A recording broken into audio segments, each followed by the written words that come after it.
पिछले कुछ महीनों में सिलीगुड़ी से लेकर जलपाईगुड़ी तक कभी हाथी, कभी बाइसन और कभी तेंदुआ, हर हफ्ते कोई न कोई वाकया सुर्खियों में है। क्या जंगल के राजा अब इंसानों की दहलीज पर राज करेंगे?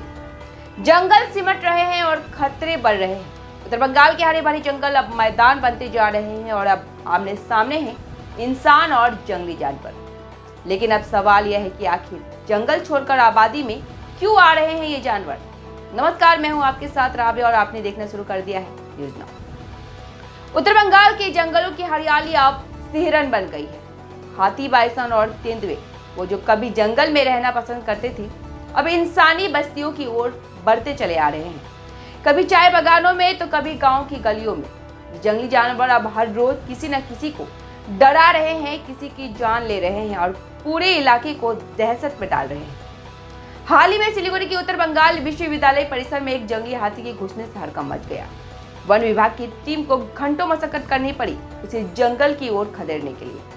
तो वहीं जलपाईगुड़ी के एक गांव में एक बाइसन के हमले में एक व्यक्ति की मौत हो गई और कई लोग घायल हो गए।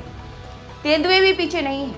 आए दिन पिंजरे में फंसे तेंदुए की तस्वीरें सामने आ रही है। सवाल ये उठता है कि आखिर जंगल के ये जानवर अब इंसानों की दुनिया में क्यों कदम रख रहे हैं? विशेषज्ञ बताते हैं कि जंगलों का तेजी से काटना, शहरीकरण और जलवायु परिवर्तन की मार ने जानवरों के प्राकृतिक घर छीन लिए। भोजन और पानी की तलाश उन्हें वहां ले जा रही है जहां पहले सिर्फ इंसान रहते थे। इसके अलावा जंगल में अवैध निर्माण और अतिक्रमण ने इस संकट को और गंभीर बना दिया है। मगर लड़ाई केवल खतरे की नहीं, समाधान की भी है।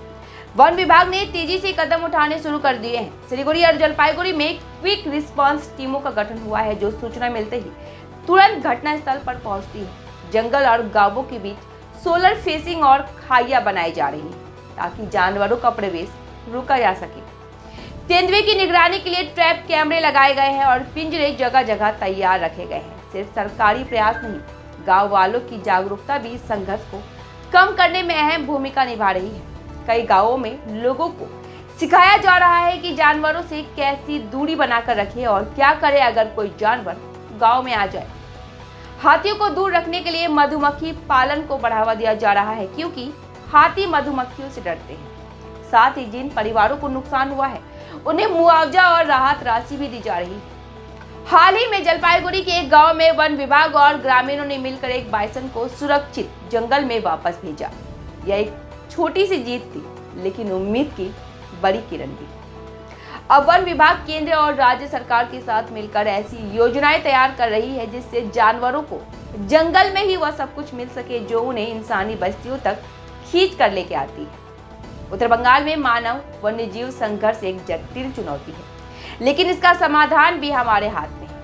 अगर जंगलों का संरक्षण, पर्यावरण का संतुलन और विकास को टिकाऊ बनाया जाए तो इंसान और जानवर दोनों शांति से अपनी अपनी दुनिया में जी सकते हैं। और यही समय है कि जब हमें तय करना होगा कि हम केवल जीवित रहेंगे या साथ में जीना सीखेंगे। इसी तरह के और भी मुद्दों को लेकर हम आपके बीच हाजिर होते रहते हैं, तो इसके लिए हमारे पेज को ज्यादा से ज्यादा लाइक, शेयर और सब्सक्राइब करना बिल्कुल ना भूलें। फिलहाल के लिए इतना ही है, अब दीजिए मुझे इजाजत। धन्यवाद।